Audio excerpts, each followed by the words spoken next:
Halo teman-teman DND Sydney Live. Hari ini kita di sebuah daerah di Sydney, daerah baru, perumahan baru. Dan hari ini kita akan coba mereview salah satu unit yang ada di sini bersama teman kita, anak Indonesia loh, yang bekerja sebagai agent properti di Sydney. Oke, jalan aja yuk. Kita ketemu sama Sebastian. Halo. Halo Bas, apa kabar Bas? Baik. Thank you udah datang loh. Ya mantap. Iya nih Bas, jadi gue kan kemarin ada beberapa teman-teman di Indonesia yang ya pengen beli lah gitu di Sydney ini, apakah itu untuk investasi atau untuk anaknya yang sedang sekolah di sini. Iya. Nah kebetulan gue ketemu sama lu nih. Yes. Jadi mungkin lu juga bisa bantu untuk memberikan informasi buat subscriber dari DND Sydney Live. Buat mereka yang mau beli rumah di Sydney. Oh iya. Oke. Lu jelasin dulu lu sebagai apa sih di sini sebenarnya di apa Sydney ini gitu ya. Saya kan sales agent property ya. Habis itu kebetulan saya jualnya tuh rata-rata nggak cuman second hand, tapi most of the time itu barang-barang baru lah. Misalnya rumah house and land package atau rumah yang baru mau jadi atau apartemen, ada semua stoknya di daerah Sydney. Ya, tapi hari ini kan kita datang jauh-jauh di Rouse Hill ya. Di daerah Northwest, daerah ini kita masih bilang half development. Jadi kalau buat investasi, kalau pas dia full development, biasanya harganya udah maksimum, udah price to maksimum. Jadi masih ada kesempatan buat orang-orang yang punya dana buat investasi, either dari luar atau masih Sydney atau buat anaknya. Ini kesempatan, karena zaman sekarang di Sydney makin hari makin mahal harganya. Iya, jadi kalau buat kayak nggak ada duit nggak apa-apa, tapi kalau mau start jam kayaknya susah, berat banget. Dan kita bisa bantu help dari beginning, dan most of the time kita resultnya tuh better, bukan dari inflasi aja tapi dari structural. Jadi bantu support gimana caranya dapat hasil profit yang maksimal. Jadi menurut Sebastian, untuk daerah sini ini cukup lumayan menjanjikan ya? Iya, menjanjikan. Karena seperti kita baru buka metro, mungkin ada yang nggak tahu metro itu apa ya. Jadi itu jelasin dulu. Nanti kita jelasin, nanti saya jelasin lebih dalam metro line, gimana gambaran besarnya. Ini second biggest investment after the Sydney Harbour Bridge. Jadi semua orang pada kayak kemarin waktu buka, wah pada ini banget, berapi-api banget. Iya. Jadi dan ini salah satu ya first stopnya tuh ada dekat di Rouse Hill di sini. Di daerah sini. Daerah sini. Jadi ini daerahnya Rouse Hill namanya. Rouse Hill ya. Tapi di display yang kita tunjukin sekarang ini kebetulan displaynya tuh ada di Box Hill. Tapi produk yang kita house land yang bakal jual tuh bakal di Rouse Hill. Oke. Nah gini aja Bas, kita langsung aja review dulu unit rumahnya ini. Nanti baru keterangan-keterangan tambahannya kita jelasin lagi ya. Jelas. Oke, yuk jalan aja yuk. Jalan. Let's go. Yuk, come. Keren nih rumahnya nih. Jadi ini tipe apa nih ya? Ini rumah 4 kamar, landnya 400 meter. Jadi ini rumah buat display. Kita punya land size variasi banget dari 250 meter sampai 1000. Tergantung kebutuhan sama mau apa aja lah buat investasi, bisa customize. Ini adalah rumah contoh apa yang company ini bisa berikan. Yuk masuk. Jadi kita baru masuk ini ada living room di depan. Bisa dijadiin 5 bedroom as well yang di ground floor. Kalau misalnya ada orang tua, ini mau dijadiin bedroom bisa. Jadi size-nya benar-benar cukup buat double bed di sini. Jadi good enough. Iya, terus view-nya juga langsung ke depan dia, langsung ke taman. Taman, keren. Iya. Jadi ini untuk sementara ini planningnya sih jadi living room. Tapi jadi juga bisa jadi banyak orang yang di sini kalau misalnya kan biasa keluarga Indonesia tuh yang bawa orang tua ke sini kan. Benar. Jadi ini jadiin bedroom. Kalau misalnya dia local, biasa jadiin extra living room atau jadi tempat kerja, jadi office di rumah. Terus kita masuk lagi, di sini ada double garage, jadi bisa parkir 2 mobil. Kita bisa kasih tunjuk di sini. Wow, gede juga ya. Jadi ini bisa dua mobil. Iya, 2 mobil. Terus itunya juga otomatis ya, Bas? Otomatis semua, iya. Itu sudah include itu. Udah include? Udah. Oke. Sip. Nah, terus ini ada storage di bawah tangga. Biar cepat aja lah ini. Ini cuman storage. Jadi kalau misalnya ada luggage barang-barang. Lumayan gede juga ya. Iya. Oke. Sekarang kita menuju ke main living roomnya sama kitchen. Ya. Yuk masuk. Oh, sebelumnya kita masuk kamar mandi, lupa lewat. Nah, ini nih. Kita lihat kamar mandinya ya. Ini mewah, bagus. Jadi kalau di Australia itu kamar mandi di ground floor itu jarang. Biasanya cuman bilangnya powder room, jadi cuman toiletnya doang. Kalau ini dia udah include. Jadi makanya saya tadi bilang kan, kalau misalnya ada orang tua datang, mereka bisa pakai kamar mandi di bawah. Karena kan udah tersedia di sini, bisa mandi, udah ada kamar mandinya. Sedangkan kalau beberapa rumah yang tipenya Australia banget, biasanya cuma ada tempat toilet doang. Ya itu bedanya ya. Bedanya di situ. Jadi ini udah include. Kalau misalnya ini biasanya enggak. Nah, sip. Ini kita ke main living room. Kitchen sini, living room main sini. ya. Ini main. Jadi kayak bisa jadi family room. Ini udah tempatnya sudah cukup luas banget. Bisa dilihat nih sofanya udah gede, masih ada tempat. Ya bisa put TV di sini kan, display nggak ada TV jadi di sini kan ya.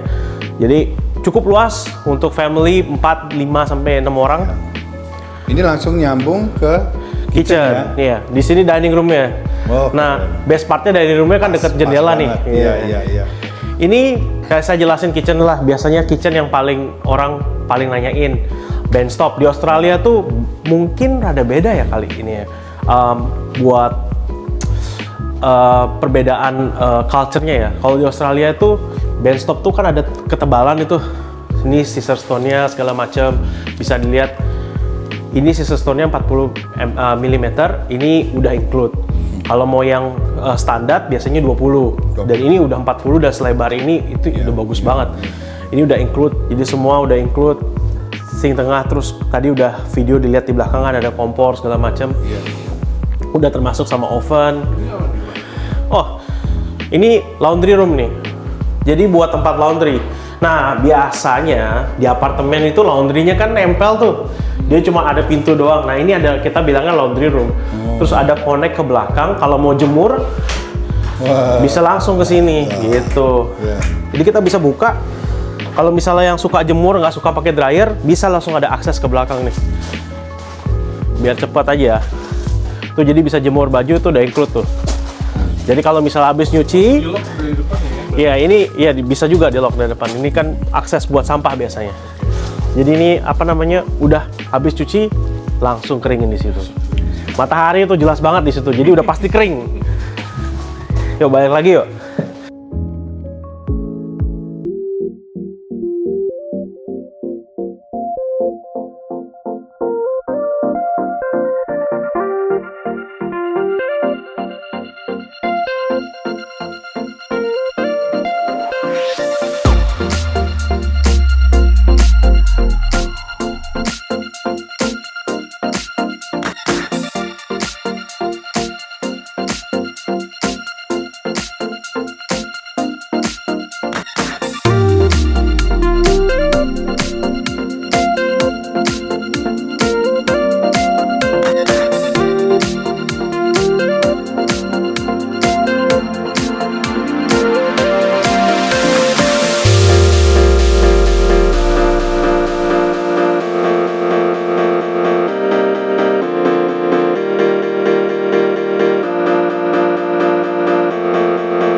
Biasanya nih ruang main anak-anak, ruang ekstra keluarga, atau movie theater. Habis itu matahari dari sini udah masuk jendela gede, mantep banget. Jadi pencahayaannya udah dihitung. Di Australia tuh ada standarnya.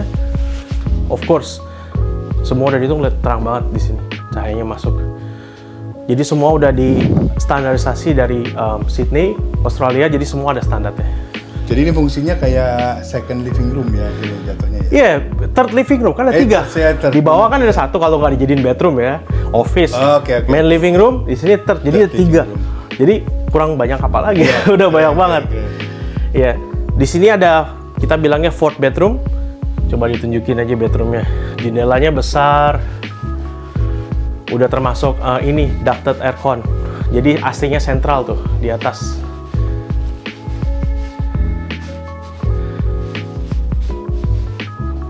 Iya. Terus ini biasanya tuh kan dibuka pintu nih, ini yang digeser kayak di apartemen. Jadi unik, bagus banget, rapi, kelihatannya minimalis. Oke, kita ke next room. Sekarang ke next room. Di sini juga ada extra linen, kita bilangnya ya storage kecil buat taruh barang-barang anak. Udah include nih semua. Nah ini kita bilangnya kamar anak sih. Tadi kamar 4, ini nomor 3, sama itu nomor 2. Nomor 2 dulu boleh. Mana-mana lah sama. Iya, kamarnya gede-gede di sini. Biasanya standar rumah itu 3x3 kamarnya. Ini kalau nggak salah 3,2x3,4. Jadi lebih besar sedikit. Tapi kalau misalnya dimasukin bed signifikan kelihatan lebih lebar. Ini juga Kamar 3. kamar 3.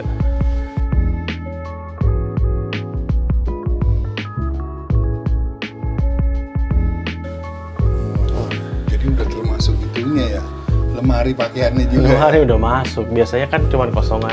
Nah ini kita ke sharing bathroom kita ngomongnya. Jadi bathroomnya di atas. Biasalah buat anak-anak udah dapat bathtub, udah include semua. Terus main pointnya tadi saya lupa sih, kalau di kamar mandi, nih gue masuk jelasin ya. Biasanya itu cuma di cover lantainya tuh sampai sini aja, atau setinggi dengan shower. Nah kalau ini dia sampai up ceiling.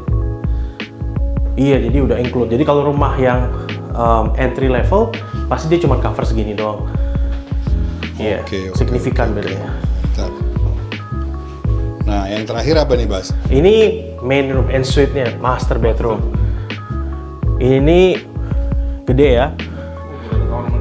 Iya, ada kamar mandi sendiri, udah kamar mandi sendiri plus bathtub, double basin, toiletnya terpisah di situ ada ruangannya. Iya. Terus yang sebelah itu apa, Bas, yang dalam sana? Iya, nanti habis ini kita tunjukin. Jadi orang pada nanya, oh lemarinya di mana ya? Nah. Kita namanya walk-in wardrobe. Ayo kesini. Kurang luas apa ini naruh buat mini baju nih? Udah ada window juga sendiri, jadi kalau siang-siang nggak perlu ngidupin lampu. Jadi udah terang banget. Ya, dan view-nya berarti menghadap ke taman yang belakang tadi. Iya. Nice. Jadi ini rumah menghadap kemana ya menghadapnya? Ini rumah, kalau nggak salah tuh saya capek. Dia ngadapnya ke west, jadi ke barat ya. Oke. Iya, jadi pintu depan ngadap barat. Mantap. Ini dijual nggak? Sementara ini udah laku sebenarnya. Oh, yang rumah ini udah Ini. laku. Jadi kenapa kita mau tunjukin ini, karena ini sebagai tempat display home. Karena dari buildernya ini salah satu yang bisa di delivery, yang what you see what you get. Karena banyak display home itu dia rata-rata bikinnya tuh megah banget. Terus kalau mau ini, mau itu, mau enek, extra money. Semua bisa begitu.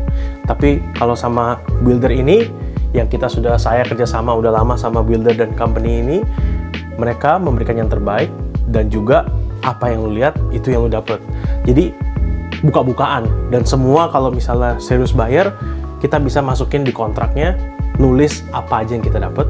Jadi kalau misalnya pas datang, pas rumah jadi, Anda bisa cek sendiri, semuanya ada. Halo, apa kabar Bastian? Halo, apa kabar Ruli? Ya ini aku tadi sempat kamu ajak muter-muter ngeliatin rumah ini. Aku ada beberapa pertanyaan yang mendasar, kayak sebenarnya basic sih, kayak ini pertanyaan banyak orang Indonesia sebetulnya, yang kira-kira gitu ya. Aku coba merangkum gitu loh, dalam pertanyaan poin-poinnya. Kalau misalkan secara bangunan nih Bas, yang kamu lihat di bangunan yang kita lihat pagi ini, itu kalau bicara kualitas gitu, di mana nih? Kalau kelaskan A, B, C gitu. Oke, so singkat aja ya, saya bikin padat. Dulu itu sebelum tahun 2022 Oktober, kita namanya di Australia ada namanya Basics. Basics itu standarisasi bagaimana kualitas bangunan. Nah, itu kayak kalau misalnya di kulkas tuh ada rating power itu loh. Kan ada rating power kan. Nah, dulu tuh namanya Basic 3. Jadi installation-nya itu nggak terlalu bagus. Bukan berarti jelek, tapi teknologi dan standarnya dari Australia tuh emang segitu, ya kan?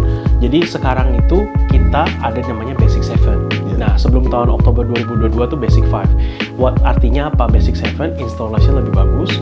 Jadi kalau misalnya kena panas, dia nggak panas di rumah. Kalau kena dingin, dia nggak terlalu dingin di rumah. Nah, kalau misalnya mungkin pengalaman lah apartemen tua atau rumah-rumah tua, pasti kan dingin banget di dalam, atau panas atau enggak kalau pegang temboknya panas itu kayak di Indo kan sering kejadian gitu kan. Itu standar instalasinya, karena kita kan di 4 musim di sini walaupun nggak ada salju, dan pemerintah di Australia tuh pengen kita tuh zero energy consumption kalau bisa. Nah, jadi secara standar ini nggak bisa kayak dikurang-kurangin lah. Kalau di Indonesia kan kita nggak ada menerima standar, pokoknya bikin seberapa lu under budget bikin. Kalau di Australia tuh kalau mau buat ya mesti di approve dulu sama council setempat gitu. Jadi nggak asal kayak ilegal bikin, terus dengan material yang kurang atau orang sengaja cari material lebih jelek biar cut the budget. Ada kayak gitunya ya. Ada. Sini nggak bisa. Nggak bisa, susah banget. Karena setelah bangunannya jadi ada inspektor yang periksa buat kasih namanya OC. Itu occupied certificate. Jadi begitu berumahan jadi, itu belum langsung rumah loh.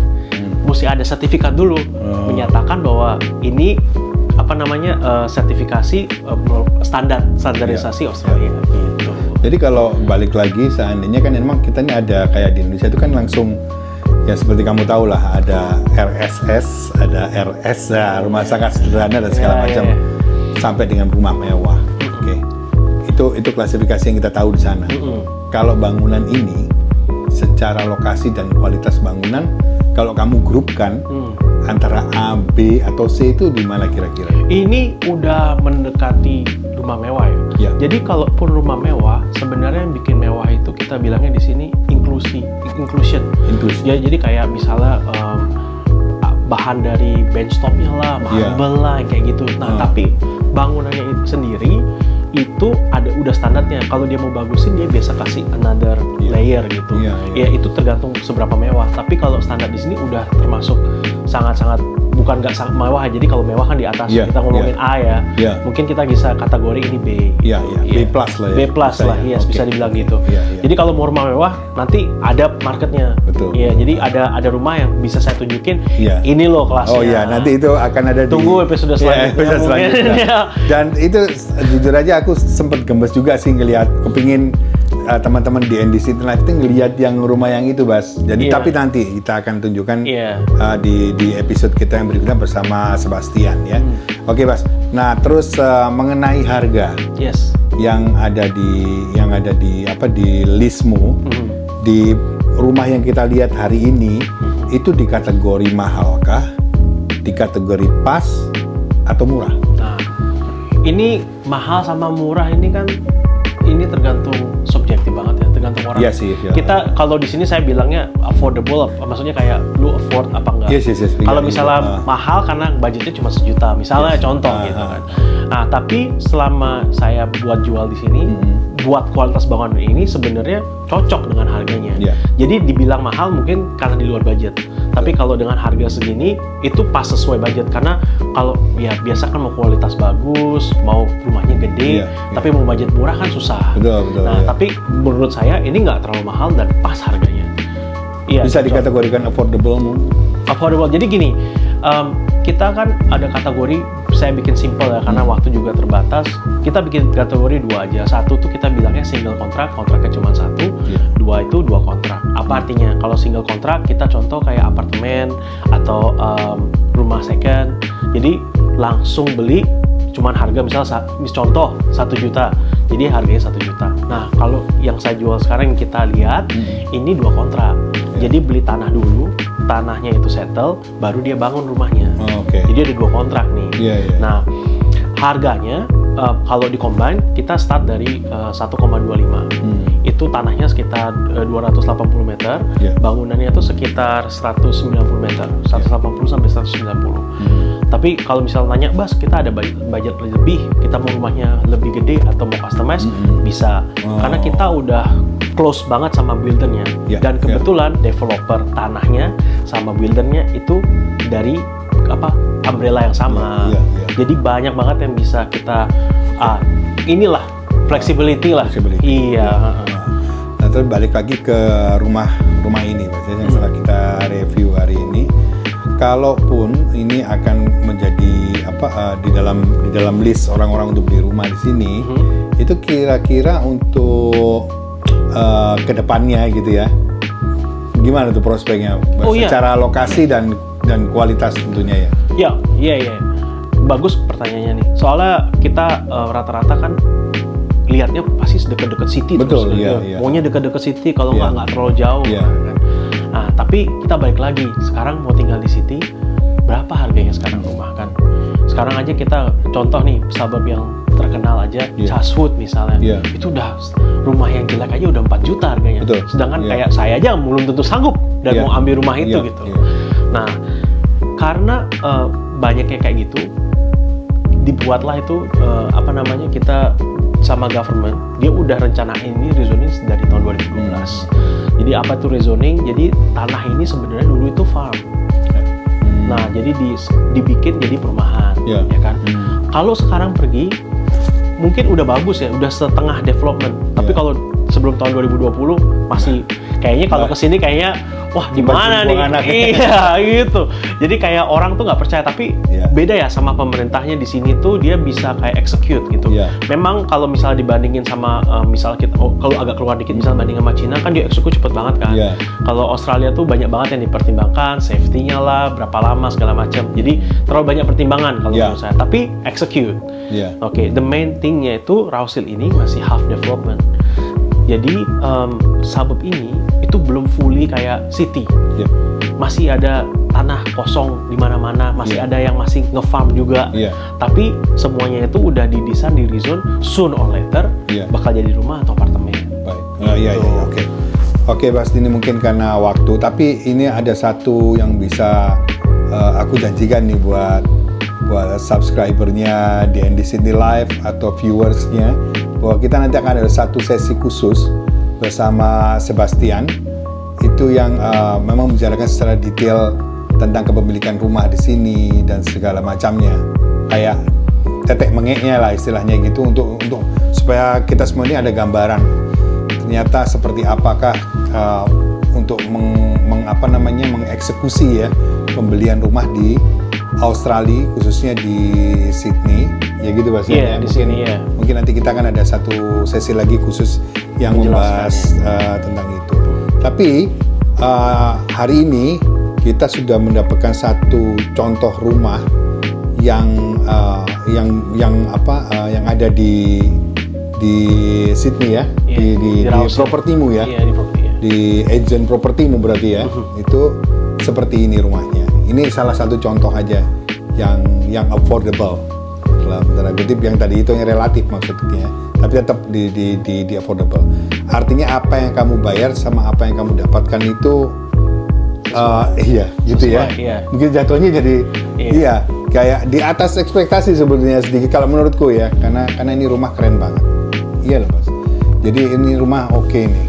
Oke teman-teman, hari ini kita sudahi dulu bersama Sebastian. Tapi jangan lupa kita masih ada beberapa episode tentang yang membahas tentang properti, khususnya bagi ya viewers dari DND City Life, untuk apabila kalian mau investasi di Sydney.